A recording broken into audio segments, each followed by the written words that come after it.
অ্যাস্ট্রাজেনেকার corona টিকা Covishield নেয়ার পর দেশে সীমিত পরিসরে পার্শ্ব প্রতিক্রিয়া দেখা দিয়েছে বলে জানিয়েছে স্বাস্থ্য অধিদপ্তর। এ বিষয়ে মাঠ পর্যায়ে তথ্য উপাত্ত সংগ্রহ করে বিশ্ব স্বাস্থ্য সংস্থার কাছে দেয়া হচ্ছে।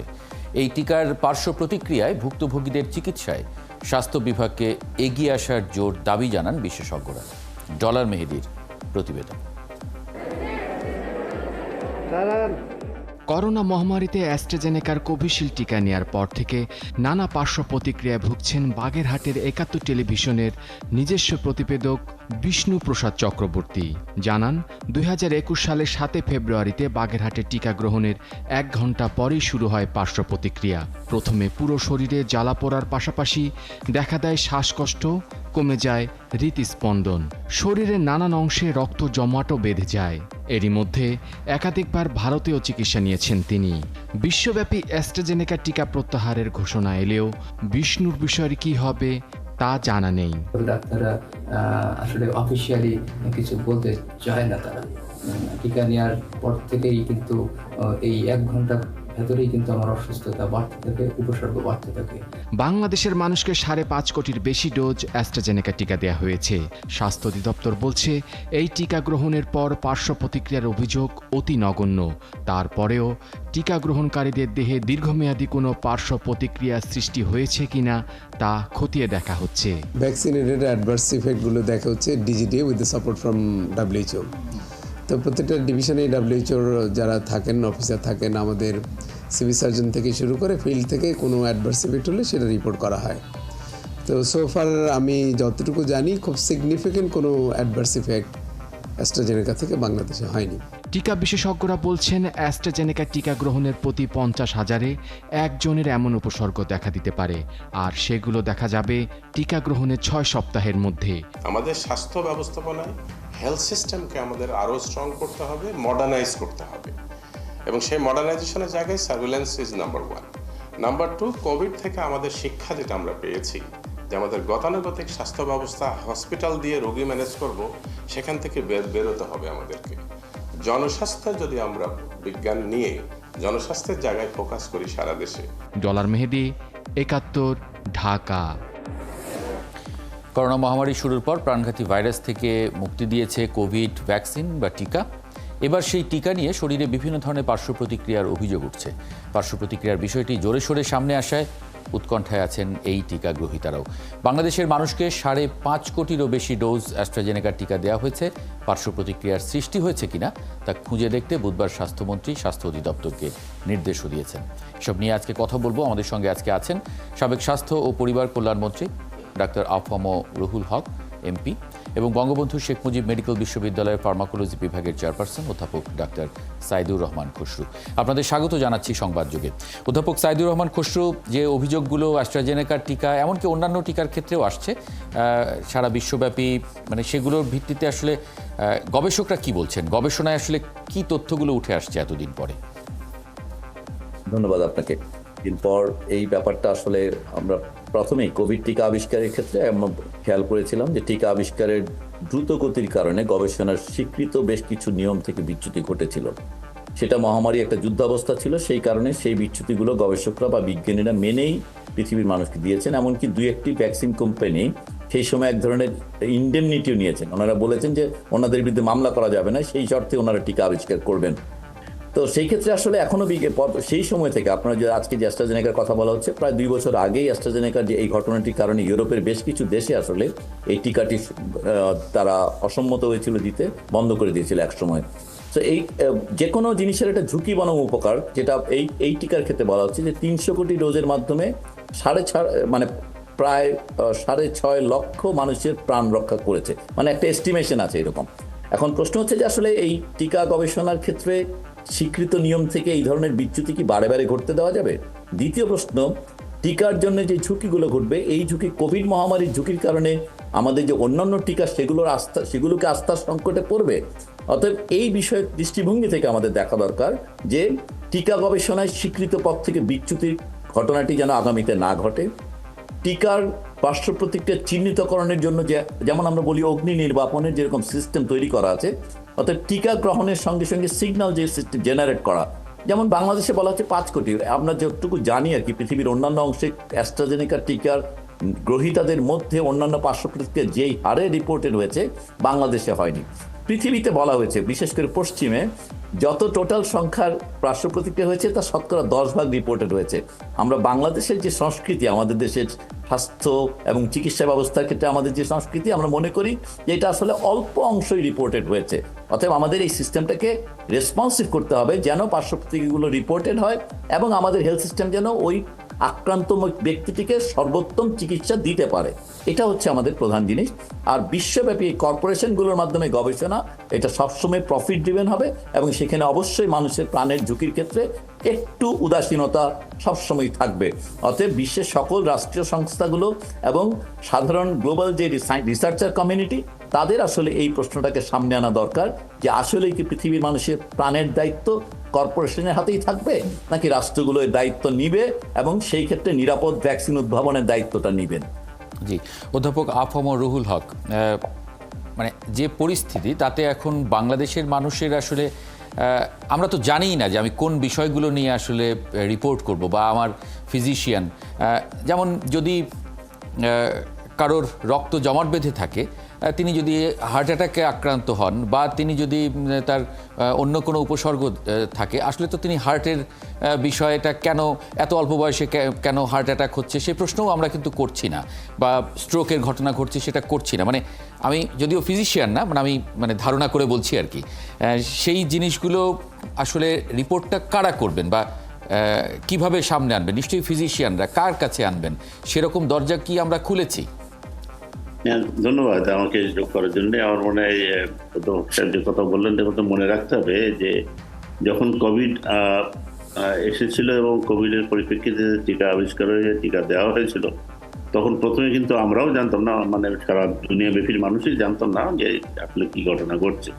আপনাদের সকলেরই নিশ্চয়ই মনে আছে যারা শুনছেন, যে প্রথমে টিকা যখন আমাদের দেশে দেওয়া হয়েছিল তখন সকলকেই বলা হতো যে টিকা নেওয়ার পরে কতক্ষণ আপনি সেই স্থানে অপেক্ষা করবেন, তো 15-20 মিনিট অপেক্ষা করে তারপরে সেখান থেকে জানাবেন। কেননা আমরা তখনও জানতাম না আরো কারো কিছু হয় কিনা, কোনটা হবে, মাথা ব্যথা হবে না গায়ে রক্ত জমাট বাঁধবে না পড়ে যাবে না ব্লাড প্রেশার কমবে না হার্টের প্রবলেম হবে, আসলে সকলেই আমরা কিন্তু কিছুই নিশ্চিত ছিল না। কিন্তু কিছু কিছু ক্ষেত্রে বিভিন্ন রকম রিয়াকশন, ছোটখাটো রিয়াকশন রিপোর্টেড হয়েছে। আমাদের দেশে যে হারে 5-6 কোটি মানুষের দেওয়া হয়েছে, সেই হারে বিরাট কোনো কিছু যে হয়নি এটি কিন্তু আমরা সকলে নিচ্ছি। কিন্তু তারপরেও যেমন আপনাদের যে এটা নিয়ে কি কোনো গবেষণা হয়েছে? এটা তো গবেষণা, আমাদের দেশে কোনো গবেষণা হয়েছে যে আমাদের দেশে কোন ধরনের রোগ করোনার পরে বেড়েছে কিনা, বা অন্য কোনো উপসর্গগুলো? জি, টিকা বের হওয়ার পরে আমার মনে হয় আমাদের আরো বলতে পারবেন বিষয়টি নিয়ে, তাদেরই সাবজেক্ট, যে টিকা যখন দেওয়া হয় বা যখন ব্যবহার করা হয় তার পরবর্তী পর্যায়ে, যেহেতু উনি বলেছেন যে দীর্ঘ প্রক্রিয়া কিন্তু আমরা ওমিট করে গেছি, 2-3 বছর অপেক্ষা করতে হয় যে তার কোনো পার্শ্ব প্রতিক্রিয়া হলো কিনা, তারপরে মাঠে বাজারে আনতে হয়। আমরা কিন্তু সেই পার্টটা বাদ দিয়ে আমরা তখন বাজারে নিয়ে আসা হয়েছিল যে মানুষের লাইফ সেভ করার জন্য, সেটা সাকসেসফুলি ডান। তো তার ফলে এখনো কিন্তু আমি যতটুকু জানি যে যারা মার্কেটে টিকা ছেড়েছেন তাদেরই দায়িত্ব এবং সরকারের দায়িত্ব এবং যারা আমরা ব্যবহার করেছি তাদেরও দায়িত্ব টু মনিটর যে কোনো পার্শ্ব প্রতিক্রিয়া হচ্ছে কিনা এই কন্টিনিউ অন্তত 4-5 বছর। সেই ব্যাপারেই ওয়ার্ল্ড হেলথ অর্গানাইজেশন কিছু প্রোগ্রাম আছে, তাদের লোকজনও আছে মাঠে এবং তারা আশা করি দেখছেন। এবং আমাদের অন্য অন্য বিষয়ে যেমন বলছেন যে আমাদের কোনো বিরাট কোনো স্যাম্পল দিয়ে এটা কি দেখা হয়েছে কিনা, তো আমাদের তো 5 কোটি লোক স্যাম্পল আছে, এর মধ্যে কাদের কি পার্শ্ব প্রতিক্রিয়া হয়েছে সেগুলো তো আমাদের বের করতে পারবো। যেমন আপনাদের রোগীটির একটি পার্শ্ব প্রতিক্রিয়া হয়েছে, এটি হতে পারে, এটি 50,000-এ একজন বা 1 লাখে 1-2 এটি হতে পারে। এটা কিন্তু আমাদের তখন থেকেই, যখন টিকা দেওয়া শুরু করেছিলাম আমরা যে কোনো টিকা, তখন থেকেই কিন্তু আমরা অ্যাকসেপ্ট করে নিয়েছিলাম যে যেহেতু একটু শর্টকাট পদ্ধতিতে এই টিকাটা মার্কেটে আনা হয়েছে, there could be some problem. কিন্তু এটি হয়েছে, আমরা এই ঝুঁকিটা তো তখন ছিলই, ঝুঁকিটা জেনেই আমরা আসলে এটা অ্যাকসেপ্ট করেছিলাম। অধ্যাপক সাইদুর রহমান খসরু, আমাদের দেশে কি কোনো এই ধরনের গবেষণা বা কোনো স্যাম্পলিং নিয়ে, বা করোনার আগে যে রোগের প্যাটার্নগুলো ছিল এখন সেটা বদলেছে কিনা, সেগুলো কি আমরা দেখেছি? আমাদের আসলে এটা দুটো ভাবে করা হয়। হ্যাঁ, একটা হচ্ছে AEFI বলি, মানে অ্যাডভার্স ইফেক্ট ফলোইং ইমিউনাইজেশন। এটা একটা প্যাসিভ প্রসেস, মানে মানুষ অথবা এই যে যেমন বলেন ডাক্তার, নার্স, স্বাস্থ্য সেবাদানকারী, ওনারা কোনো ঘটনা দেখলে রিপোর্ট করবেন। এইটাই সাধারণভাবে এস্টাবলিশড AEFI এর জন্য, মানে প্যাসিভ রিপোর্টিং। কিন্তু এই যখন আজকে যেমন ঘটনাটা যখন চিহ্নিত হয়, যখন একটিকে সন্দেহজনক একটি পার্শ্ব প্রতিক্রিয়া বা একাধিক পার্শ্ব প্রতিক্রিয়া তালিকাভুক্ত করে সেগুলো খোঁজা হয়, সেটাকে বলে আমরা অ্যাক্টিভ সার্ভেলেন্স। এবং এই ক্ষেত্রে আসলে একটা অ্যাক্টিভ সার্ভেলেন্স, যেটা আমি বুঝতে পারি মাননীয় মন্ত্রী যে কথাটা বলেছেন এবং স্বাস্থ্য অধিদপ্তরের মহাপরিচালক, অতিরিক্ত মহাপরিচালক যা বললেন, এটা আসলে একটা অ্যাক্টিভ সার্ভেলেন্স। এখন প্রশ্ন হচ্ছে অ্যাক্টিভ সার্ভেলেন্সের ক্ষেত্রে একটা ব্যাপার একটু সতর্ক থাকা ভালো, সেটা হচ্ছে যিনি টিকা দিবেন বা দিয়েছেন সেই সংস্থাগুলো ওই তথ্যগুলো দিবেন মাত্র। কিন্তু ভালো হয় যদি এই তাদের সঙ্গে কনফ্লিক্ট অফ ইন্টারেস্ট নেই, মানে তাদের চাইতে স্বতন্ত্র কোনো সংস্থার মাধ্যমে আসলে এই দেওয়া তথ্যগুলোকে গবেষণা করে বের করা হয় যখন নাকি অ্যাক্টিভ সার্ভেলেন্সটা হবে। অতএব আমি মনে করি যে একটা কনসোর্টিয়াম অফ রিসার্চ গ্রুপ তৈরি করা ভালো হবে, বা টাস্ক ফোর্সের মতন, যারা অ্যাক্টিভলি এই ডাটাগুলো নেবেন, যারা দিয়েছেন ভ্যাকসিন। স্যার যেটা বললেন 5 কোটি, তাদের তো ডাটা, ফোন নাম্বার সব আছে। অতএব এবং এই মিডিয়াগুলোর মাধ্যমে সবাইকে বলা, কোনো আতঙ্ক ছড়ানো নয়, কিন্তু মানুষের মধ্যে যে কোনো ধরনের সন্দেহজনক প্রতিক্রিয়া মনে হলে সেটা যেন তারা রিপোর্ট করেন, এবং তারপরে সেগুলোকে মনিটর করা টেলিফোনিক অথবা ইন পার্সন। এবং এর ফলে একটা মোটামুটি বড় স্যাম্পল, প্রায় লক্ষ লক্ষ স্যাম্পলকে কিন্তু আসলে একটা যদি কাঠামো আছে, এগুলো স্যাম্পল ফ্রেম আছে, স্যাম্পল ফ্রেমের মধ্যে নিয়ে এটাকে গবেষণা করে বের করে আনা সম্ভব যে কোন ঘটনাটি কতবার ঘটেছে।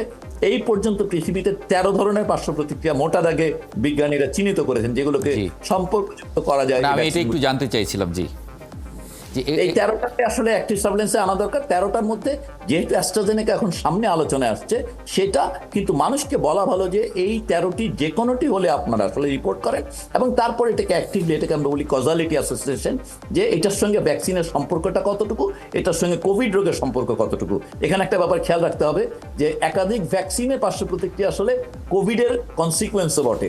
তো সেই জন্য আসলে এটুকু আলাদা করার জন্য বিশেষজ্ঞ দক্ষতা দরকার। কিন্তু আমাদের সরকারের যদি আন্তরিক উদ্যোগ থাকে, আমাদের যে টিকা দানের যে কাঠামো এবং যে তথ্য ভান্ডার আছে, সেটাকে যদি গবেষকদের হাতে দেওয়া হয় এবং একটি কাঠামোর মধ্যে এটাকে বের করতে সময় দেওয়া হয়, আমার বিশ্বাস যে মানুষের সহযোগিতা পেলে পরে তারা যদি তথ্য সরবরাহ করেন, আমরা আসলে কজালিটি অ্যাসেসমেন্ট বাংলাদেশের যে ক্যাপাসিটি আছে সেটা দিয়ে এটা সম্ভব।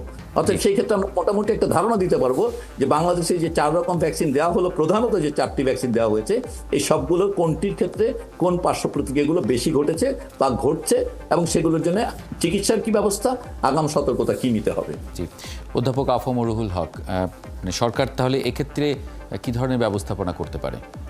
অবশ্যই আমাদের যে মনিটরিং সেল আছে, আমাদের ডিজিজ সার্ভেলেন্স সেল সরকারের একটি আছে।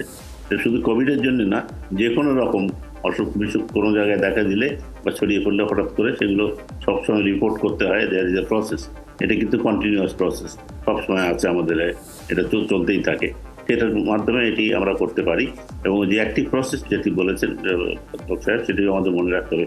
এর সাথে সাথে আমাদের দর্শক শ্রোতা তাদেরকে আমি মনে করিয়ে দিতে চাই, আপনাদের হয়তো মনে আছে এবং মনে থাকা উচিত, যে Covid itself has created some of the problems.